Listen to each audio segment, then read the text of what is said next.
기도할까요? 주님 감사합니다. 오늘도 새벽 주님께서 저희들에게 허락하신 삶 중의 일부를 귀하게 가려서 주님께 드립니다.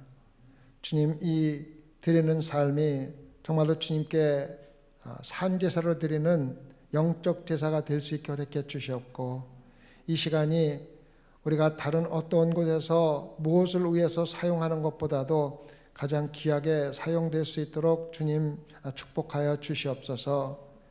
그래, 오늘 예배 참석한 모든 당신의 자녀들이 정말 다시 한번 우리가 하나님 안에서 얼마나 주님과 깊은 관계를 가지고 신앙생활 하는지를 다시 한번 들여다볼 수 있는 귀한 시간 될 수 있게 허락하여 주시옵소서.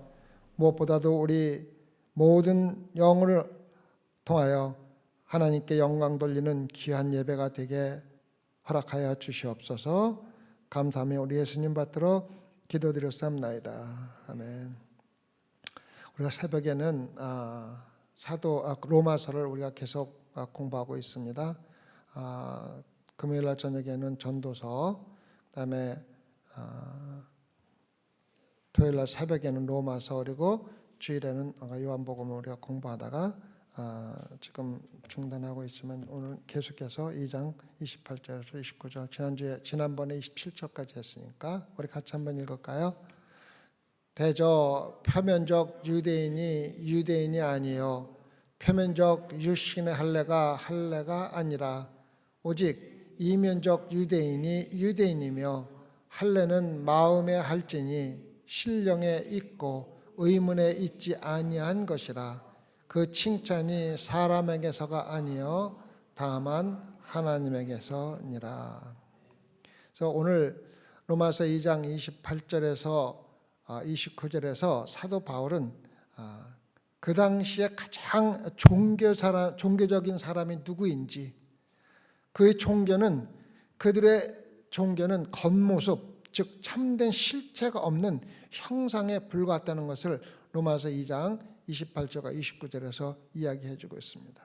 그래서 바울은 그 당시 세대와 우리 세대에게, 여러분과 저에게 구원받지 못하고도 종교적으로 열심히 신앙생활을 하는데 전혀 부족한 것이 없다는 것을 우리에게 이야기해 주고 있습니다.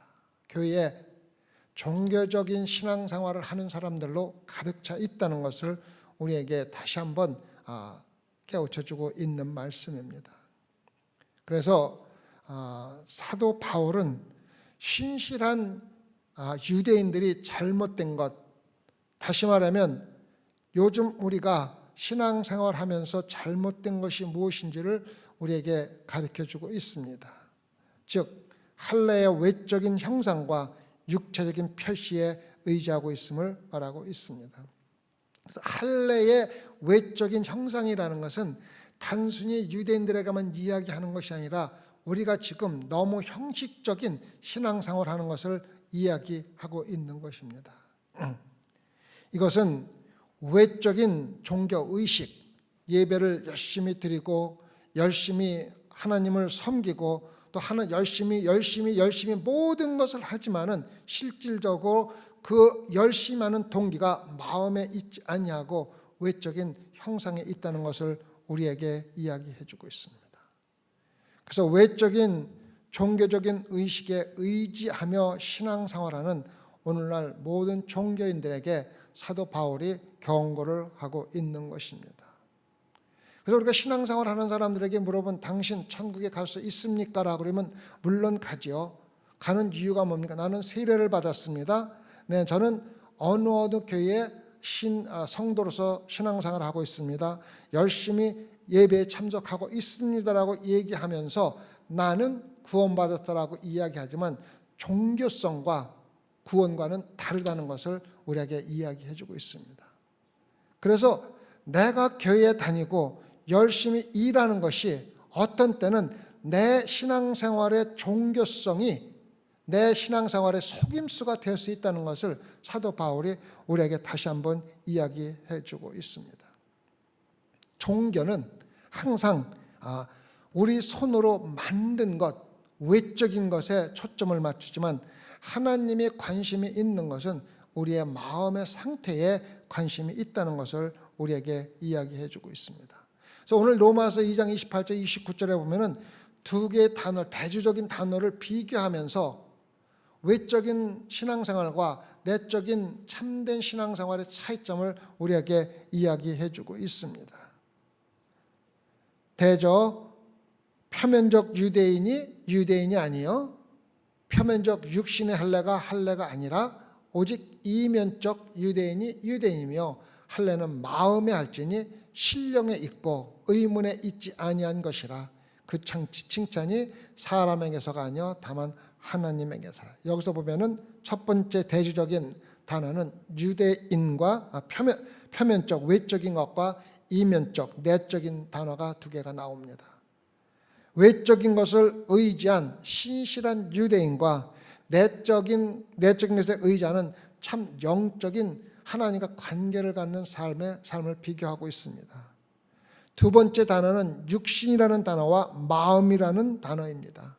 육신에 집중하는 할례와 마음에 집중하는 영적인 삶, 신앙적인 삶 사이를 비교하고 있습니다. 세 번째는 의문이라는 말은 율법, 서신이라는 말입니다. 그 율법과 신령, 영적인 것을 비교를 하고 있습니다. 율법에 대한 언급과 신령 사이의 차이점을 이야기해 주고 있습니다. 마지막은 칭찬이 사람의 칭찬과 하나님의 칭찬을 이야기하고 있습니다. 사람에게서 칭찬받는 것은 육적인 것이고 외적인 거지만 하나님이 칭찬하는 것은 영적인 것이라는 것을 우리에게 이야기해 주고 있습니다. 그래서 이 단어를 비교해 보면 예식적인 종교 생활과 하나님과 진정한 관계를 가는 참된 신앙생활을 우리에게 알려주고 있습니다. 이 말씀을 들은 지금 사도 바울이 유대인들에게 쓰는 서신에서 이야기하는데 이 말을 들은 유대인들은 정말 충격을 받은 것이 분명합니다. 아브라함의 후손으로서 율법을 지키는 책임과 과거의 축복의 역사, 하나님의 약속을 가지고 있다고 해서 자동적으로 하나님 앞에 의롭게 되는 것은 하나님을 믿는 것은 전혀 다르다는 것을 들은 유대인들은 자기들에게 굉장한 충격을 받았음이 분명합니다. 바울은 육체의 할례가 마음의 할례만큼 그렇게 중요하지 않다고 말하고 있는 반면에 유대인들은 육체적인 할례만을 생각하고 있었지 마음의 할례에 대해서는 전혀 관심이 없었다는 것입니다. 사도 바울의 요점은 할례 받지 않은 마음은 실질적으로 육체적으로 할례를 받았다 하더라도 그 할례를 무효로 만든다는 것을 이야기해 주고 있습니다. 로마서 2장 25절과 26절에서 사도 바울은 네가 율법을 행한즉 할례가 유익하나 만일 율법을 범한즉 네 할례가 무할례가 되었느니라. 그런즉 무할례자가 율법의 제도를 지키면 그 무할례를 할례와 같이 여길 것이니라. 사실 이 말씀은 사도 바울이 만들어서 생각해서 기록한 것이 아니라 구약 선지자들이 한 말을 인용하고 있는 것입니다.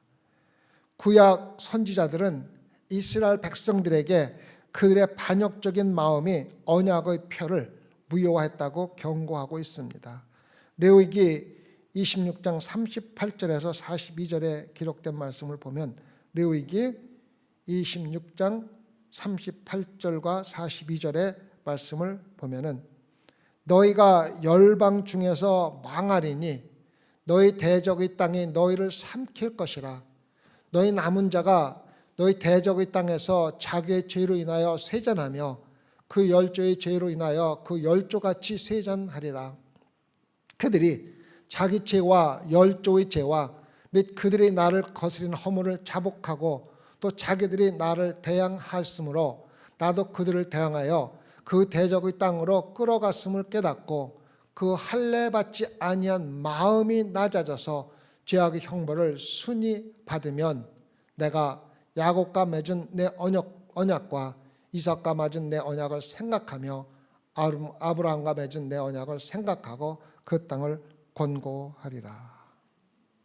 사무엘상 16장 7절에서도 사무엘상 16장 7절에서도 우리에게 이야기하고 있지 않습니까? 여호와께서 사무엘에게 이르시되 그 용모와 신장을 보지 말라. 내가 이미 그를 버렸노라. 나의 보는 것은 사람과 같지 아니하니 사람은 외모를 보거니와 나 여호와는 중심을 보느니라. 이렇게 유대주의자들이 할례 행함이나 율법 지키면 오히려 그들의 신앙 가운데서 육체의 모양을 나타내고 육체를 자랑하기 위한 의장에 불과하다는 것을 이야기해 주고 있습니다. 그래서 성경이 할례를 마음에 받는 것이라고 다시 한번 확인해 주고 있습니다. 자, 그러면 마음에 할례를 받는다는 것은 무엇을 의미합니까? 마음에 할례를 받는다는 것은 무엇을 의미합니까? 단 한마디로 얘기하면 겸손하게 하나님만 바라는 것입니다. 겸손하게 하나님만 바라는 것입니다. 신명기 10장 16절과 17절을 볼까요? 신명기 10장 16절과 17절을 볼까요? 그러므로 너희는 마음에 할례를 행하고 다시는 목을 곧게 하지 말라. 너희 하나님 여호와는 신의 신이시며 주의 주시여 크고 능하시며 들어오신 하나님이시라.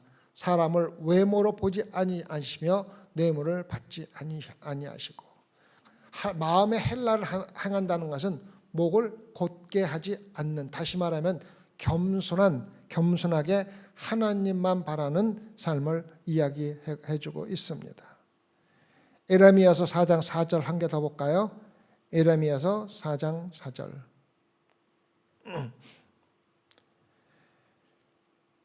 유다인과 예루살렘 거민들아, 너희는 스스로 할례를 행하여 너의 마음 가죽을 베고 나 여호와께 속하라. 그렇지 아니하면 너의 행악을 인하여 나의 분노가 불같이 발하여 사르르니 그것을 끌 자가 없으리라. 마음에 가죽을 베고 여호와께 속하라는 마음은 겸손한 마음으로 하나님만 바라고 하나님께 의존하라는 말을 이야기해 주고 있습니다.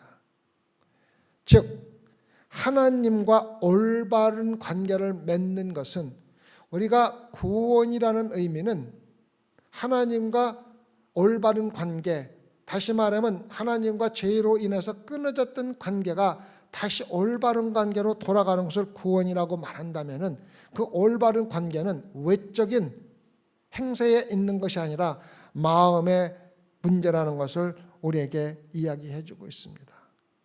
우리가 아무리 열정적으로 헌신하고 아무리 열정적으로 예배를 드리고 열정적으로 하나님 일을 한다 할지라도 그 하는 모든 행위의 동기가 하나님을 사랑하는 마음에서 나오지 않는다면 모든 하는 것들은 외적인 헛되고 헛된 일에 불과하다는 것을 우리에게 이야기해 주고 있습니다. 여기서 우리가 마음이란 단어를 우리가 잘 이해를 해야만 합니다. 마음이라는 것은 단순히 우리 안에 있는 심장을 이야기하는 것이 아니라는 것입니다. 마음이라는 것은 사람의 동기, 감정, 애정, 욕망뿐만 아니라 그 사람의 의지나 살아가는 목표나 생각, 모든 지혜를 모두 가리켜서 마음이라고 이야기를 합니다. 다시 말하면 인간의 내적 삶의 중심이자 영혼의 모든 힘과 능력의 원천 그리고 정신, 즉 사람의 내적인 모든 것을 일컬어서 하나님이 말씀하시는 마음이라는 말을 이야기하고 있는 것입니다. 그래서 단순히 내가 마음으로 하나님을 믿어 생각으로 믿는 것이 아니라 내 삶의 모든 것을 드린다는 의미로 이야기를 하는 것입니다. 그래서 기본적으로 그 사람의 마음을 보면은 그 사람의 됨됨이를 알 수가 있다는 것입니다. 마음은 실제로 외적인 것에 상관없이 내적에 있는 모든 것을 일컬어서 마음이라고 사도 바울은 이야기하고 있는 것입니다.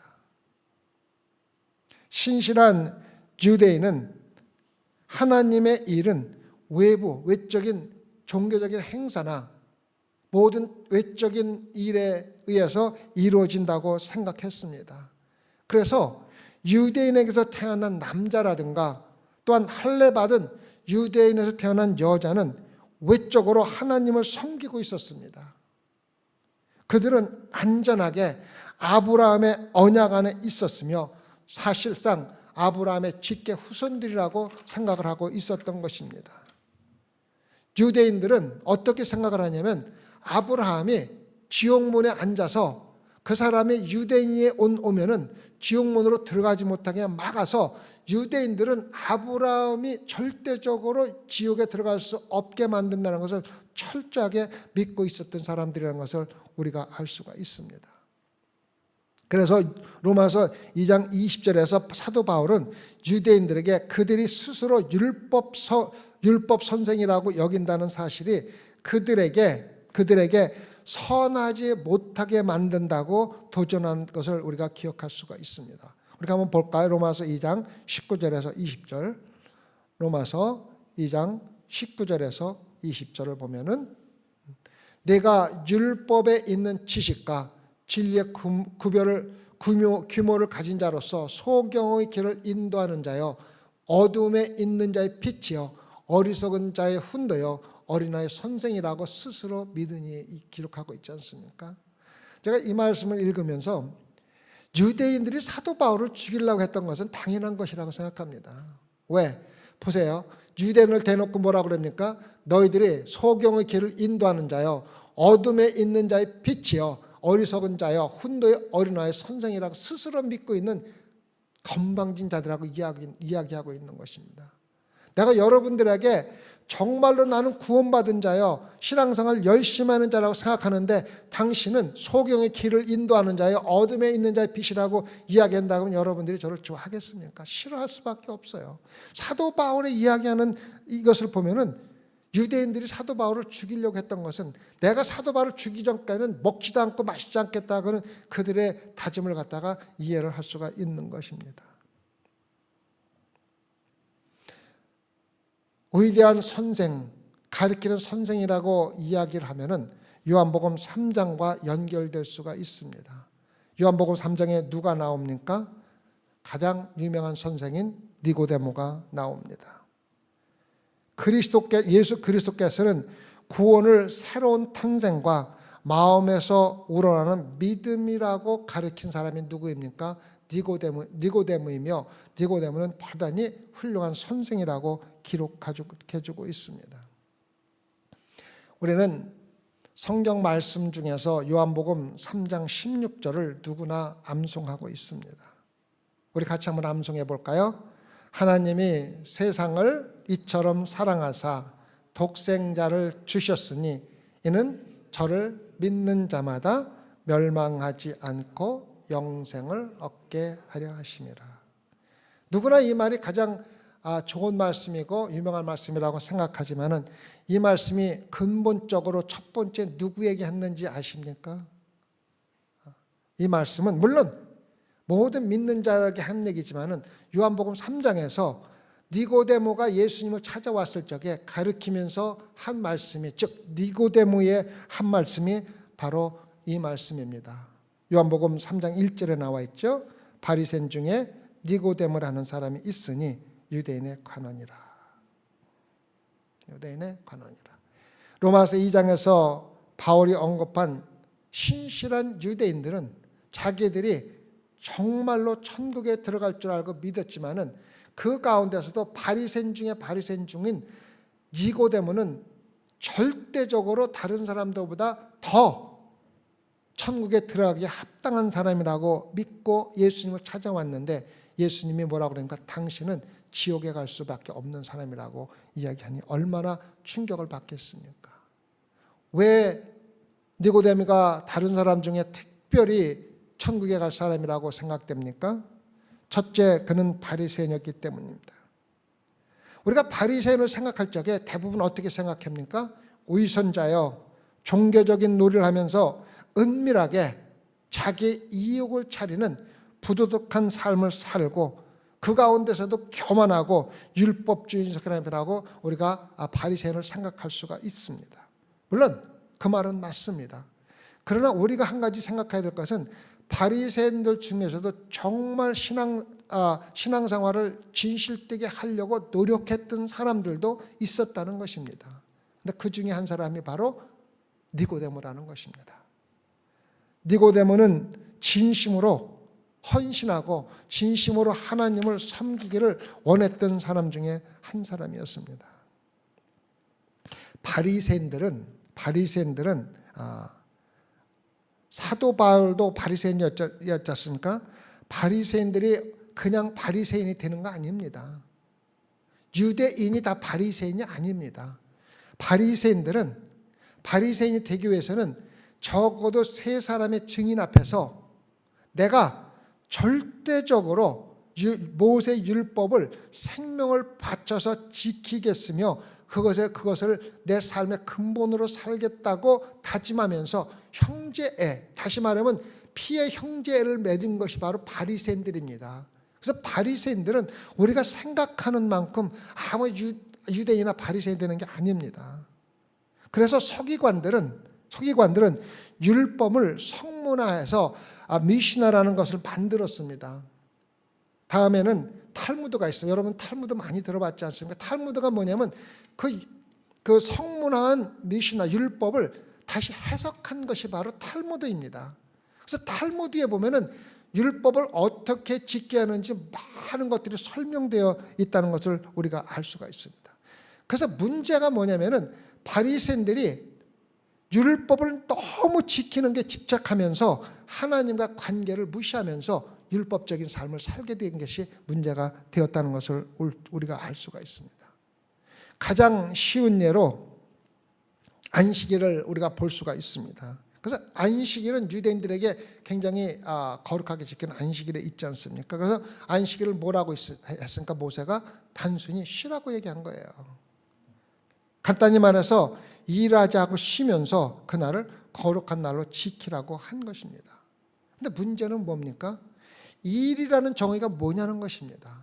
도대체 뭐까지가 일이며 뭐가 일이 아니냐는 것을 그 바리새인들과 서기관들이 해석해서 풀어놓은 것을 보면 정말로 지금 우리가 생각하기에는 상상도 할 수 없을 정도로 해석을 해갖고 탈무드라는 주석으로 만들어서 기록을 하고 있습니다. 몇 가지 예를 들어볼까요? 우리가 물을 마실 적에 한번 꼴깍 마시는 것을 넘어서 꼴깍 마시면은 예를 들어서 한 모금 이상 마시면은 그거는 일이라고 정죄했습니다. 그래서 물을 마실 수 있고 우유를 마실 수 있지만 한 번 꼴깍 마시고 또 쉬었다가 또 한 번 마시고 꼴깍 마실 수가 없었다고 이야기를 하고 있는 겁니다. 우리가 밥을 먹는데 무화과 열매 한 개보다 더 무거울 만큼 밥을 숟가락에 넣고 먹으면은 일이라고 생각했어요. 듣는 일이라. 그래서 무화과 한 개 나무의 무게보다 작은 양을 한 번 마시고 먹고 쉬었다가 먹고 이렇게 얘기를 했습니다. 심지어는 안식일 날 어머니가 아기를 안을 수 있는지 없는지에 대해서 논쟁을 하기도 했다는 것입니다.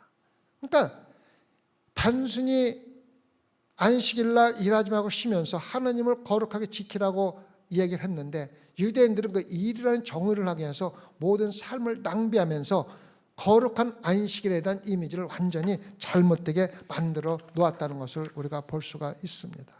그래서 유대인들은 수천 가지 규칙을 지키느라고 하나님의 관계에 대해서는 전혀 관심이 없었다는 것입니다. 만약에 여러분들에게 교회에서 몇 10가지 규칙만 지키라고 얘기하면은 교회 나올 사람 아무도 없어요. 그렇잖아요? 근데 이 사람들은 몇천 가지 규칙을 지키면서 하나님과 관계를 완전히 상실해버린 그런 사람들입니다. 요한복음 3장은 니고데모가 그러한 유대인 중에 한 사람이었다고 우리에게 이야기해 주고 있습니다. 근데 3장 1절 후반에 보면은 니고데모가 유대인의 관원이었다고 알려줍니다. 관원이 뭔지 아십니까? 니고데모는 관원으로서 사내들인의 이론임은 한 명이었음을 나타나고 있습니다. 사내들인은 71명의 사람으로 구성된 이스라엘의 대법관이었습니다. 대법관이 바로 사내들인이었습니다. 그래서 사내들인의 종교적인 대법관들의 가장 일하는 중요한 것 중에 하나가 거짓 선지자라고 의심되는 사람들을 조사해가지고 그 사람이 정말로 거짓 선지자라면 처벌하는 법을 만들어서 처벌한 것이 바로 사내들의 일 중에 하나였습니다. 거짓 선지자를 찾아내서 처벌하는 것이 그들 중에 한 일이었습니다. 그래서 니고데모가 예수님을 찾아온 이유를 찾는 많은 사람들의 의견이 있지만 니고데모는 사내들인의 책임자들로서 소문에 떠들고 있는 예수님이 정말 거짓 선지자인지 아닌지를 알아보기 위해서 밤에 예수님을 찾아온 겁니다.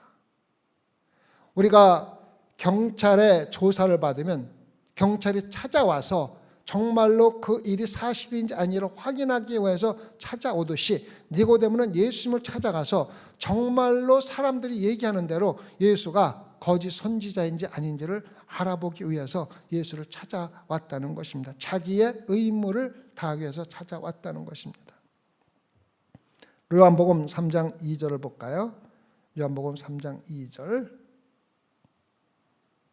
그가 밤에 예수께 와서 가로되 랍비여 우리가 당신은 하나님께로서 오신 선생인 줄 아나이다. 하나님이 함께 하시지 아니하시면 당신의 행하시는 이 표적을 아무라도 할 수 없음이니이다. 자, 우리가 이 당시에 이스라엘에서 예수님이 기적을 행하시면서 예수님의 기적을 행하시는 능력의 원천이 무엇인가에 대해서 많은 사람의 논쟁이 있었다는 것을 우리가 잘 알고 있습니다. 그래서 일부 종교자들은 그 능력이 바알세불 즉 사탄에서 나온 것이라고 말했다는 것을 이야기하고 있습니다. 근데 니고데모가 내가 당신이 거짓 선지자 아닌 자를 조사하는 책임자로서 지금까지 조사한 모든 것을 확인해 본 결과 당신은 거짓 선지자는 아니라는 결론에 다다랐다는 것을 이야기해 주고 있습니다. 내가 보기에 당신은 정말 순수한 동기로 정말로 순수한 동기를 가지고 하나님의 영감을 받은 선생으로서 하나님께서 왔다는 것을 분명히 확인한다고 이야기를 해주고 있습니다. 그리고 니고데모는 정중하게 예수님에게 이렇게 이야기합니다. 선생님이요, 당신은 하나님께서 오셨다고 저는 믿습니다. 당신이 행하는 모든 기적은 하나님께서 온 능력임을 내가 확인하고 있습니다. 오늘 예수님께서 당신께서 성전에 들어가서 성전을 깨끗하게 청결하시면서 하는 모든 것들이 하나님의 능력에서 나온 것임을 믿고 또 성전이 하나님의 집이라고 선포하는 모습을 내가 분명히 이야기해주고 느꼈습니다. 그러나 내가 이해하지 못하는 한 문제가 있습니다. 당신이 하나님으로 와서 기적을 행하고 모든 것을 하나님이 행하시는 것을 믿는데 근데 당신이 전하고자 하는 메시지의 요점이 뭡니까? 도대체 하나님께서 보내서 행하는 모든 기적의 원인, 이유가 도대체 무엇입니까? 당신이 전하는 메시지는 무엇입니까? 라고 묻고 있는 것입니다. 예수님은 3절에서 니고데모에게 자신이 주는 메시지의 요점을 말씀으로 전해주고 있습니다. 예수님은 진실로 진실로 내게 이르노니 사람이 거듭나지 아니하면 하나님의 나라를 볼 수 없느니라. 진실로 진실로 내게 이르노니 사람이 거듭나지 아니하면 하나님 나라를 볼 수 없는. 이 말은 우리에게는 당연한 진리로 들릴지 모르지만은 니고데모에게는 충격적인 말로 들릴 수밖에 없습니다. 자기가 아브라함의 후손이요, 유대인 중에 유대인이요, 또 바리새인 중에 바리새인이라 천국에 갈 수 있다고 철저하게 믿었던 니고데모에게 당신이 거듭나지 않았기 때문에 천국에 갈 수가 없고 거듭나야 한다고 이야기하는 것을 들었을 적에 얼마나 충격적입니다. 여러분이 천국에 갈 것이라고 믿고 열심히 신앙생활하는데 갑자기 당신은 천국에 가지 못하고 지옥에 가는 길로 가고 있습니다라는 말을 들을 적에 얼마나 충격을 받겠습니까? 그것도 진심으로 믿고 있었는데, 니고데모가 아까 말씀드렸지 않습니까? 진실한 유대인이었다고 하지 않았습니까? 얼마나 충격적인 이야기겠습니까? 지금 사도 바울이 로마서 2장에서 유대인들에게 말하는 것이 똑같은 이야기며 이 말을 들은 유대인들은 정말 충격적이었다는 것입니다. 예수님께서 하신 그 말씀 그대로 당신들은 구원받았다고 여기고 있지만 당신들에겐 구원이 없습니다라고 이야기하는 것이 얼마나 충격적입니다. 근데 이 말씀은 단순히 충격적일 뿐만 아니라 정말 이해하기 어려운 말씀입니다. 자, 사람이 거듭나지 않으면은 천국에 갈 수 없다고 하는데, 그럼 거듭나는 게 무엇하는 것입니까? 사람이 늙으면 어떻게 거듭날 수 있습니까? 두 번째 모태에 들어갔다가 날 수 있습니까?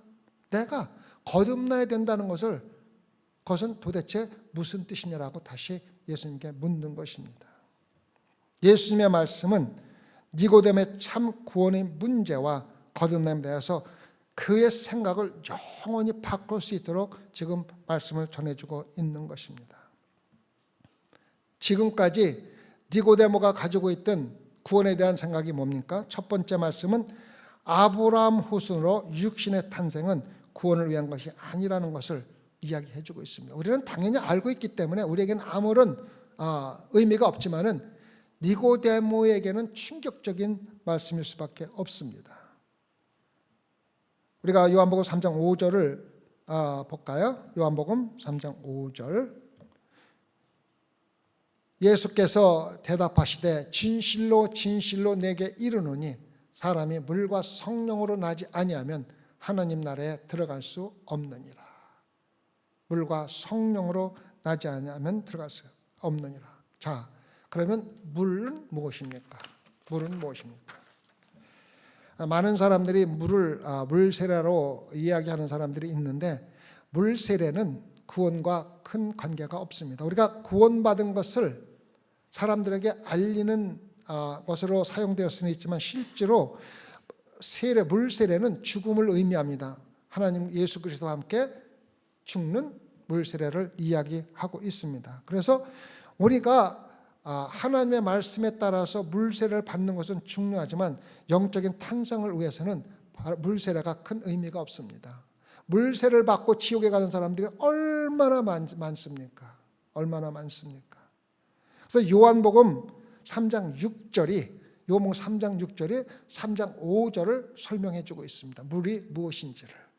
자, 볼까요? 3장 6절. 항상 우리가 생각하는 성경 말씀은 성경 말씀으로 해석하는 게 근본적으로 가장 중요합니다. 자, 육으로 난 것은 육이요. 첫 번째 탄생입니다. 성령으로 난 것은 영이. 육으로 난 것이 바로 물, 첫 번째 탄생입니다. 아시겠습니까? 육으로 난 것은 자연적인 탄생입니다. 이게 왜 중요하냐면은 바리새인들은, 유대인들은, 니고데모는 육으로 난 것으로 구원을 받는다고 믿었기 때문입니다. 근데 예수님은 육으로 난 것은 구원과 아무런 관계가 없다는 것을 우리에게 이야기해 주고 있는 것입니다.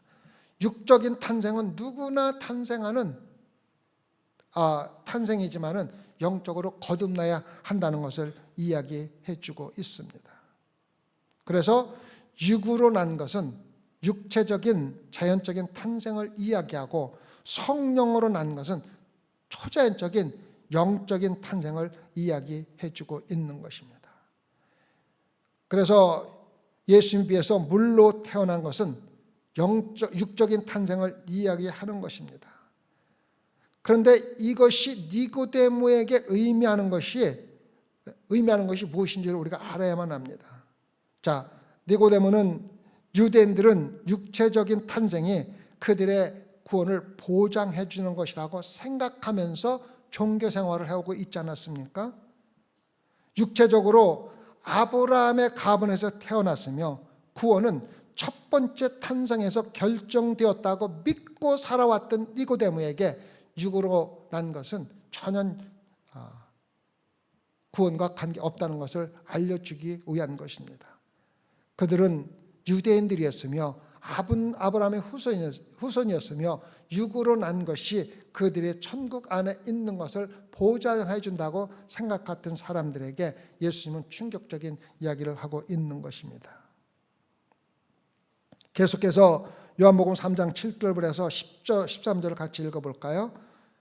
요한복음 3장 7절에서 13절을 보면은 내가 내게 거듭나야겠다는 말을 기이 여기지 말라.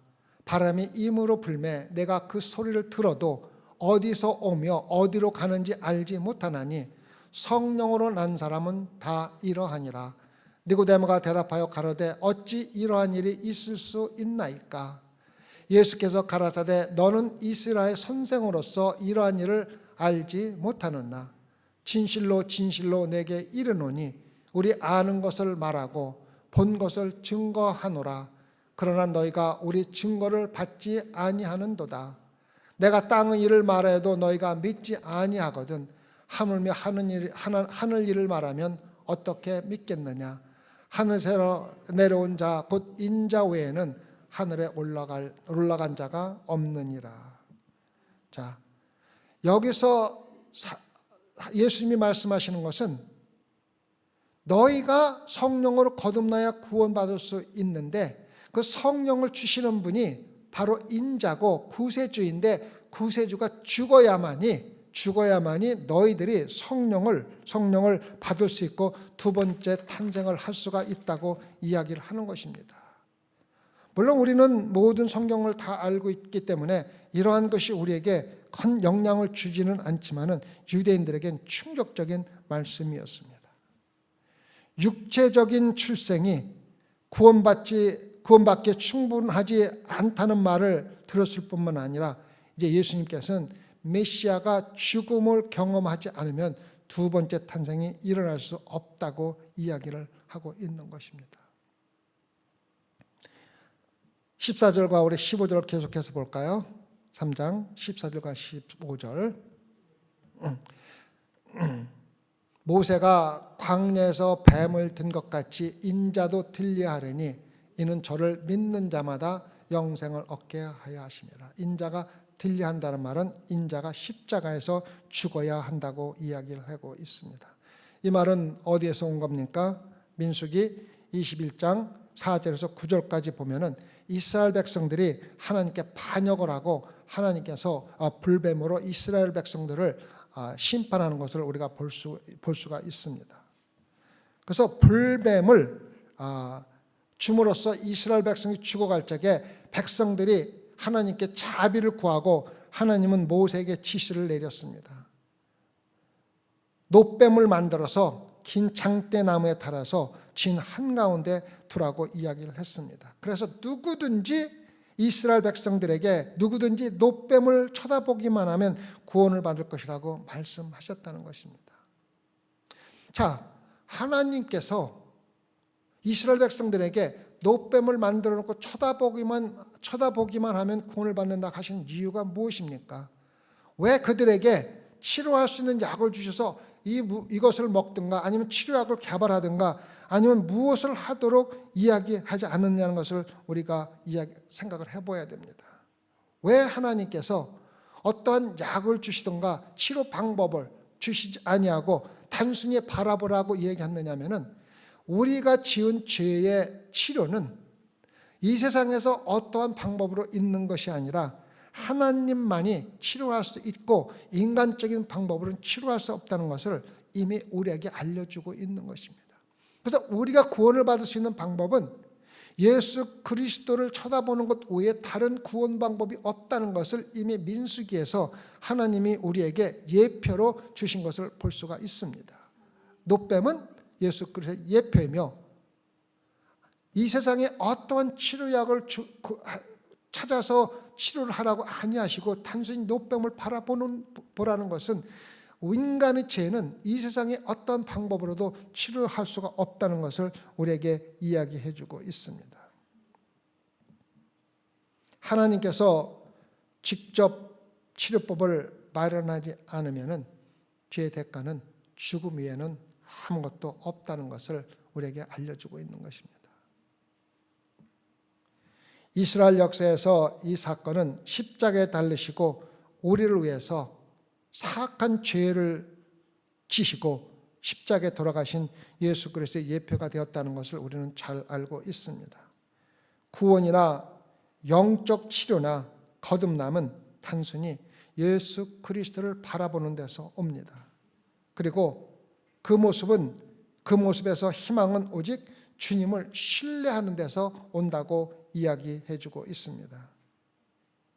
예수 그리스도께서 이 종교자들에게 심각한 문제에 처해 있다고 이야기하는 것처럼 하나님께서는 여러분과 저에게 종교적인 마음을 가지고 교회를 열심히 다닐 수도 있고 또 교회에서 멤버로 서명하고 등록을 할 수 있고 또 성경 공부를 열심히 참석하고 교리 문답을 듣고 세례를 받고 또 헌금을 할 수는 있지만은 영원히 살 수 없고 지옥에 갈 수밖에 없을 수도 있다는 것을 우리에게 이야기해 주고 있습니다.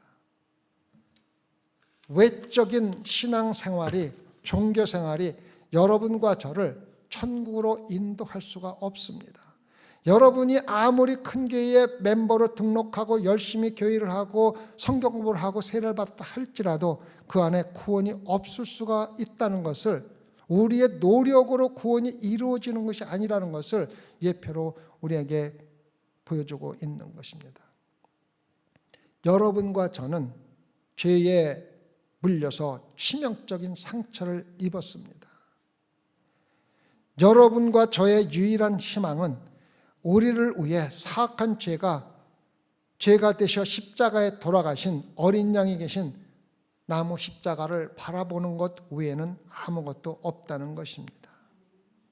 주님은 하늘에서 내려오셔서 하느님이지만 이 세상에 내려오셔서 죽음을 겪으신 분이며 그분을 신뢰하는 사람들에게 두 번째 탄생인 영적인 탄생을 허락하신다는 것입니다. 그래서 요한복음 3장 15절에 믿는 자마다 영생을 얻으리라 말씀하신 것입니다. 자, 그러면은 믿는 자마다 영생을 얻는다는 말은 누구나 쉽게 영생을 얻을 수 있다는 말입니까? 우리가 이것을 곰곰이 생각해 봐야 합니다. 말만 보면은 정말로 누구나 쉽게 영생을 얻을 수 있다고 생각을 하게 만들 수도 있는 말씀입니다. 자, 그러면은 믿는다는 것이 무엇인지를 알아야 합니다. 믿는 자마다 영생을 얻는데 믿는다는 것이 무엇인지 우리가 알아야 합니다. 사람이 예수 그리스도를 마음에 모셔야 된다고 성경에 기록되어 있고 우리는 그렇게 생각하는데 그 의미가 무엇인지를 한번 생각해 보셨습니까? 도대체 믿고 예수 그리스도를 내 마음으로 영접한다는 것이 무엇을 의미합니까? 사도 바울은 로마서 10장 9절에서 내가 만일 내 입으로 예수를 주로 시인하며 또 하나님께서 그를 죽은 자 가운데서 살리신 것을 내 마음에 믿으면 구원을 얻으니 말했는데 이것이 여러분에게는 무슨 의미로 들립니까? 내 마음에 믿으면 이라는 의미가 여러분에게 무엇을 이야기해 주고 있습니까? 제가 방금 말씀드린 대로 마음이 무엇인지를 알아야만 합니다. 마음은 우리의 속사람이라고 그랬죠?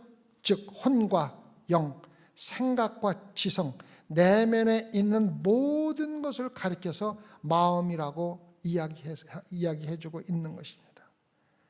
그래서 마음이 실질적으로 여러분이 누구인 것을 결정해 주는 것이 여러분의 마음입니다.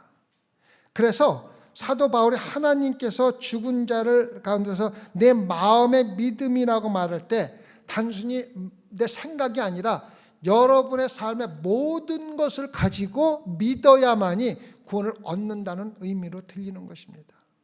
자, 그 질문은 여러분들이 정말 여러분 삶의 모든 것을 걸고 예수 그리스도를 믿고 있느냐는 것입니다. 실제로 혼과 영, 생각과 의지, 지성의 모든 힘과 능력이 그리스도의 부활의 진리에 의해 주도된다는 것을 의미하는데 여러분은 그러한 신앙생활을 하고 있느냐는 것입니다. 바울은 사실상 그리스도께서 살아계시고 부활하신 주님이시며 주님이 여러분의 속사람을 실제로 다스린다는 진리를 여러분이 붙잡으면 여러분은 구원을 받을 것이라고 이야기하는 것입니다. 여러분이 예수 그리스도께 내 마음에 들어오십시오라고 간구할 적에 단순히 생각으로 이야기하는 것이 아니라 주님, 내 안에 들어와서 내 삶의 모든 것을 주관하시고 관리하시고 또 내가 내 인생을 어떻게 살아가야 되는지조차도 주님께서 결정하여 주십시오라고 이야기하는 것이 바로 마음으로 믿는다는 것이고, 그렇게 믿지 않으면 여러분의 구원은 여러분이 생각하는 만큼 쉽게 여러분에게 다가오지 않는다는 것을 믿고 신앙생활 하라는 것입니다. 종교는 열정적인 외적인 것에 관심이 있습니다.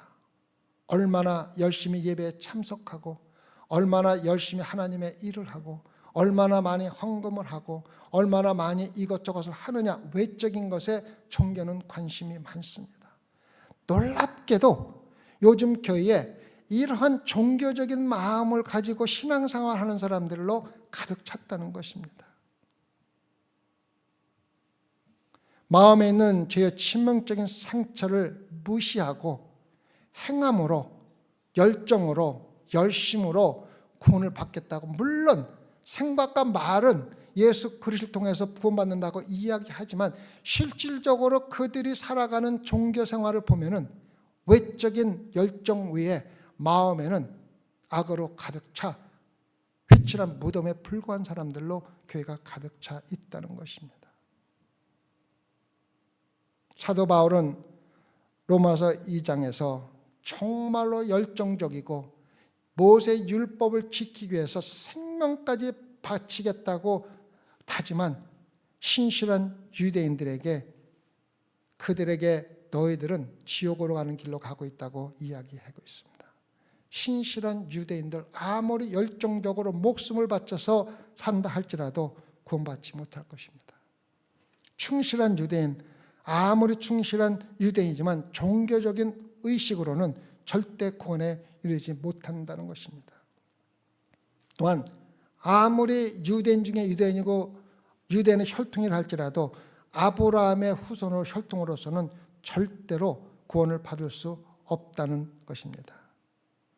종교는 겉모습만 관심으로 갖기 때문에 지옥으로 갈 수밖에 없습니다.